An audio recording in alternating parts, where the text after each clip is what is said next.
Pressure কুকারে রাঁধলে কম gas লাগে? কোন খাবারের জন্য কটা সিটি? সময় বাঁচানোর জন্য সবাই প্রেসার কুকারের ব্যবহার করেন।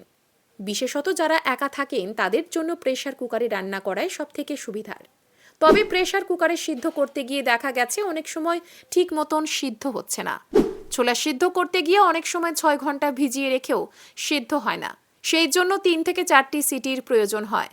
মুরগির মাংস সেদ্ধ করতে সাধারণত 2 থেকে 3টি সিটির দরকার হয়, তবে দেশি মুরগি হলে কম করে 4টি সিটির প্রয়োজন। ভাত বা কোনো রকম সবজি সিদ্ধ করতে গেলে 1টি সিটি যথেষ্ট। খাসির মাংস রান্নার জন্য কম করে 5টি সিটি দিতেই হয়। যে কোনো রেডমিট সিদ্ধ করতে একটু বেশি সময় লাগে। ডাল সিদ্ধ করার জন্য 2 থেকে 3টি সিটির দরকার পড়ে, কিন্তু সেটা নির্ভর করে কতক্ষণ ভিজিয়ে রাখা হচ্ছে তার উপর।